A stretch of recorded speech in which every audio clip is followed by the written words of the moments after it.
ओम शांति। 30 नवंबर 2023 बाबा के आज के महावाक्य हैं। बाबा समझाते, मीठे बच्चे, तुम्हें रूहानी पंडा बन यात्रा करनी और करानी है। याद ही तुम्हारी यात्रा है। याद करते रहो तो खुशी का पारा चढ़े। प्रश्न है, निराकारी दुनिया में जाते ही कौन से संस्कार समाप्त हो जाते और कौन से संस्कार रह जाते हैं? बाबा समझाते, वहाँ नॉलेज के संस्कार समाप्त हो जाते, प्रारब्ध के संस्कार रह जाते हैं। जिन संस्कारों के आधार पर तुम बच्चे सतयुग में प्रारब्ध भोगते हो, वहाँ फिर पढ़ाई का व पुरुषार्थ का संस्कार नहीं रहता है। प्रारब्ध मिल गई, फिर ज्ञान खत्म हो जाता है। गीत है, रात के राही थक मत जाना। ओम शांति। यहाँ सन्मुख शिव भगवान वाच है। गीता में दिखाते हैं श्री कृष्ण भगवान वाच, परंतु श्री कृष्ण तो उस नाम रूप से सन्मुख हो ना सके। ये तो सन्मुख कहते हैं। निराकार भगवान वाच, श्री कृष्ण वाच कहे तो वे साकार हो जाते हैं। जो भी वेद शास्त्र आदि सुनाते हैं, वे ऐसे नहीं कहेंगे कि भगवान वाच, क्योंकि वे साधु संत महात्मा आदि सब साकार में बैठे हैं। और फिर बाप कहते हैं, हे रूहानी राही, रूहानी बाप जरूर रूहों को ही कहेंगे कि बच्चे थक मत जाना। यात्रा पर कई थक जाते हैं तो फिर वापस आ जाते हैं। वे है जिस्मानी यात्रा। भिन्न भिन्न मंदिरों में जिस्मानी तीर्थ यात्रा करने जाते हैं। कोई शिव के मंदिर में जाते हैं, वहाँ सब जिस्मानी चित्र रखे हैं भक्ति मार्ग के। ये तो सुप्रीम रूह परम पिता परमात्मा आत्माओं को कहते हैं कि हे बच्चे, अब मुझ एक के साथ बुद्धि का योग लगाओ, और ज्ञान भी देते हैं। तीर्थों पर जाते हैं तो वहाँ भी ब्राह्मण लोग बैठे हैं, कथा कीर्तन करते हैं। तुम्हारी तो एक ही सत्यनारायण की कथा है, नर से नारायण बनने की। तुम जानते हो, पहले स्वीट होम में जाएंगे, फिर विष्णुपुरी में आएंगे। इस समय तुम हो ब्रह्मापुरी में। इसको पियर घर कहा जाता है। तुमको जेवर आदि कुछ नहीं है, क्योंकि तुम पियर घर में हो। तुम जानते हो, ससुर घर में हमको अपार सुख मिलने हैं। यहाँ कलयुगी ससुर घर में तो अपार दुख है। तुमको तो जाना है उस पार सुख धाम में।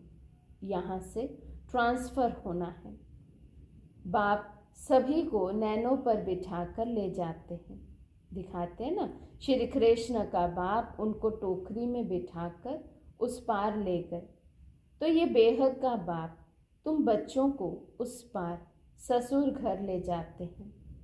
पहले अपने निराकारी घर में ले जाएंगे, फिर ससुर घर में भेज देंगे।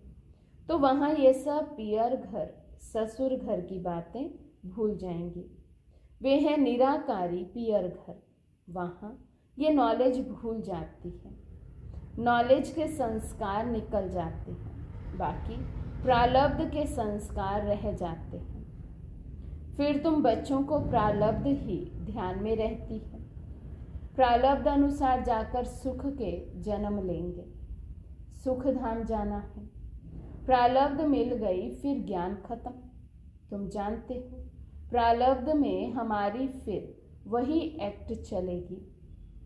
तुम्हारे संस्कार ही प्रारब्ध के हो जाएंगे। अभी है पुरुषार्थ के संस्कार। ऐसे नहीं कि पुरुषार्थ और प्रारब्ध दोनों संस्कार वहाँ रहेंगे।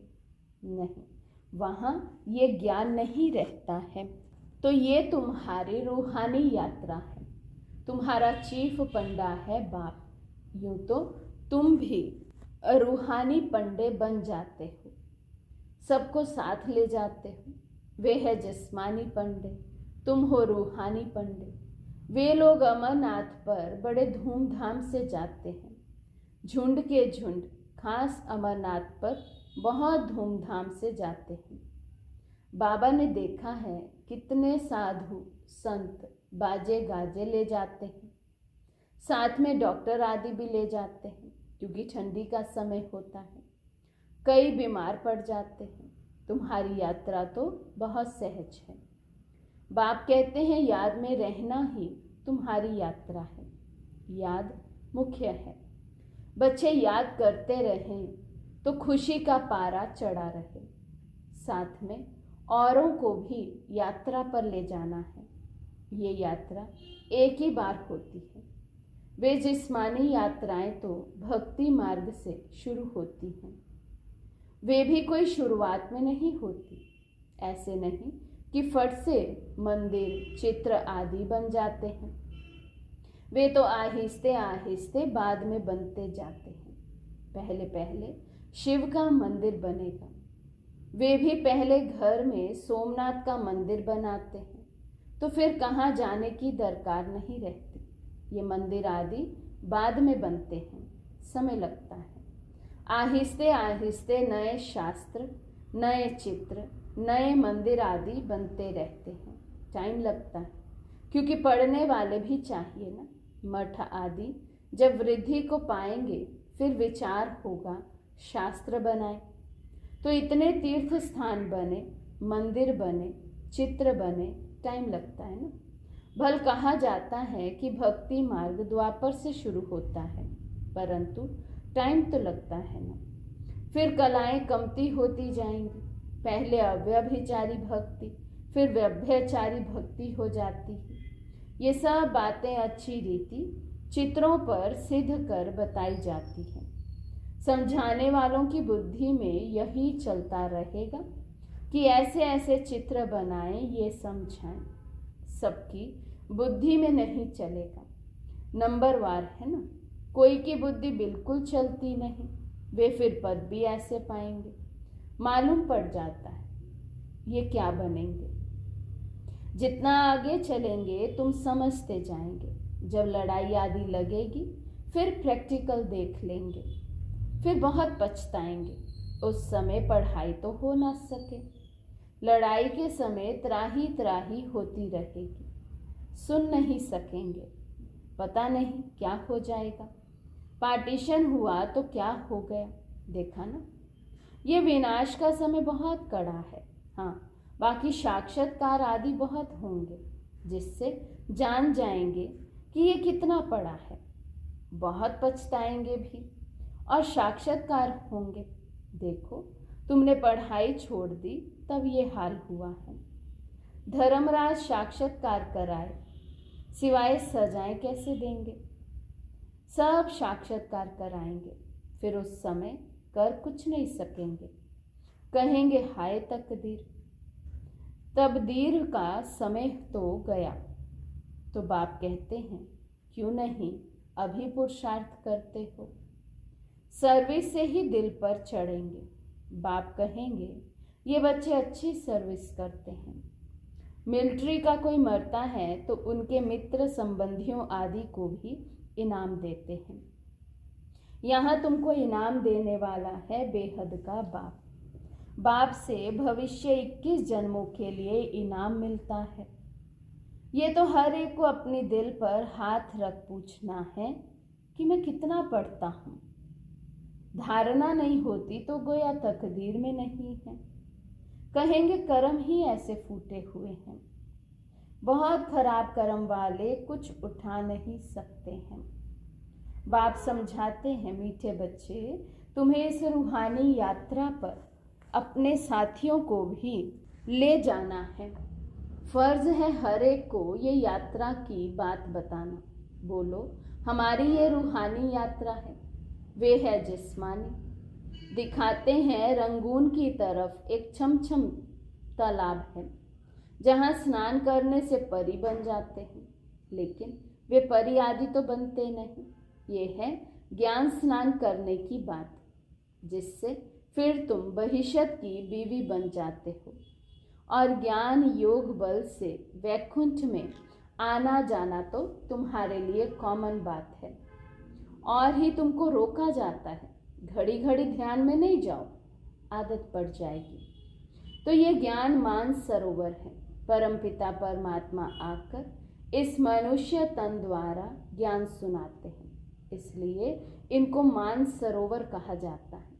मान सरोवर अक्षर सागर से निकला है।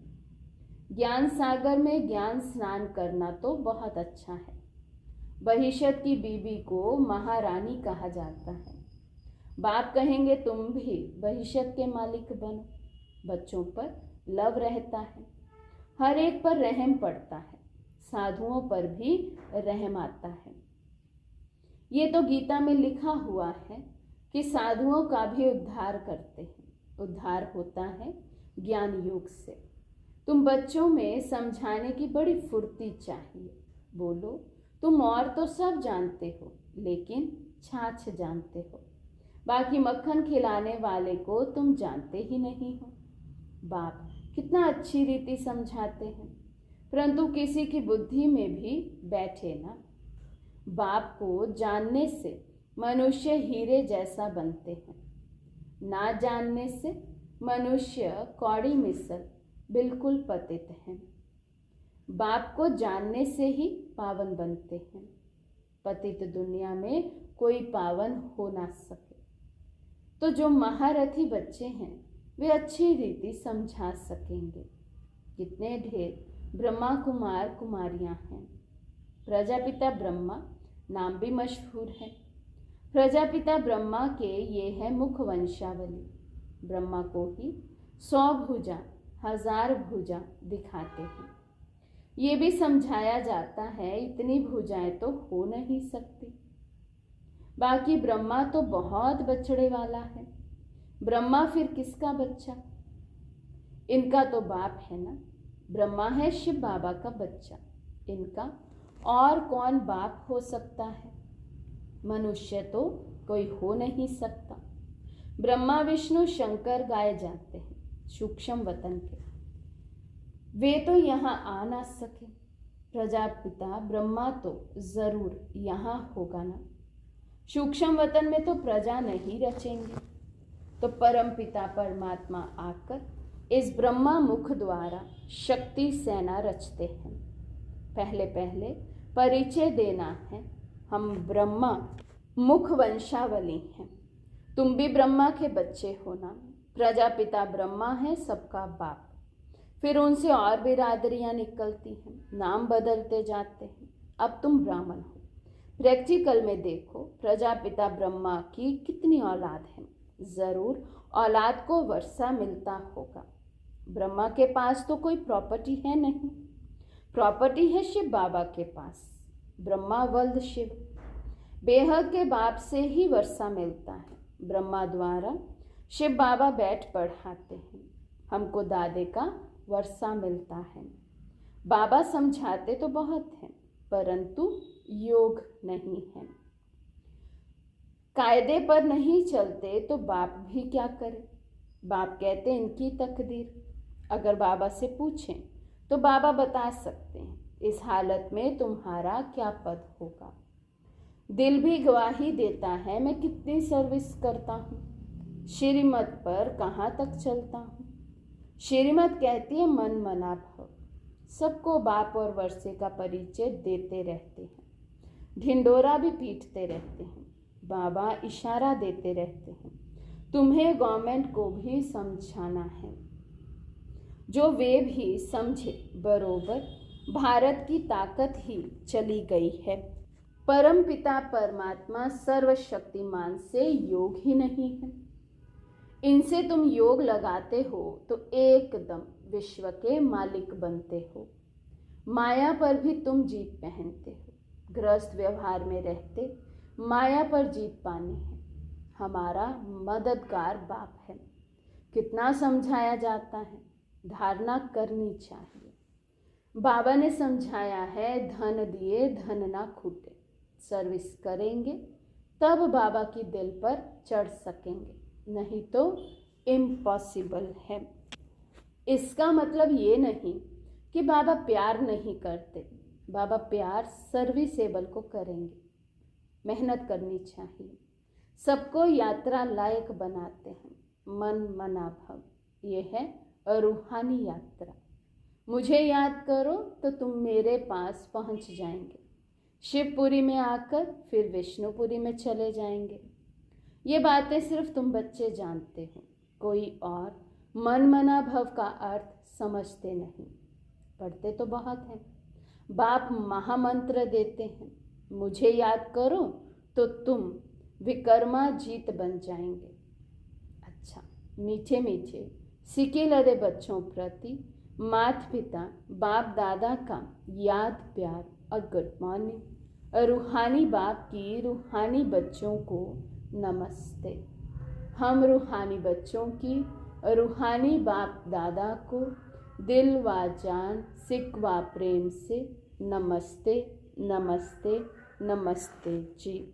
धारणा के लिए मुख्य सार। फर्स्ट पॉइंट, ज्ञान स्नान करना है। प्यार से सर्विस कर बाप के दिल तख्त पर बैठना है। पुरुषार्थ के समय में अलबेला नहीं बनना है। सेकंड पॉइंट, बाप की पलकों पर बैठ कलयुगी दुख धाम से सुख धाम चलना है। इसलिए अपना सब कुछ ट्रांसफर कर देना है। आज का वरदान है, जीवन में दिव्य गुणों के फूलों की फुलवाड़ी द्वारा खुशहाली का अनुभव करने वाले एवर हैप्पी भव। जीवन में दिव्य गुणों के फूलों की फुलवाड़ी द्वारा खुशहाली का अनुभव करने वाले एवर हैप्पी भव। सदा खुशहाल अर्थात भरपूर संपन्न। पहले कांटों के जंगल में जीवन थी, अभी फूलों की खुशहाली में आ गए। सदा जीवन में दिव्य गुणों के फूलों की फुलवाड़ी लगी हुई है। इसलिए जो भी आपके संपर्क में आएंगे उसे दिव्य गुणों के फूलों की खुशबू आती रहेगी और खुशहाली देख करके खुश होंगे। शक्ति का अनुभव होगा। खुशहाली औरों को भी शक्तिशाली बनाती और खुशी में लाती है। इसलिए आप कहते हो कि हम एवर हैप्पी हैं। स्लोगन है, मास्टर सर्वशक्तिमान वे हैं जो माया के बुदबुदों से डरने के बजाय उनसे खेलने वाले हैं। मास्टर सर्वशक्तिवान वे हैं जो माया के बुदबुदों से डरने के बजाय उनसे खेलने वाले हैं। अच्छा, ओम शांति।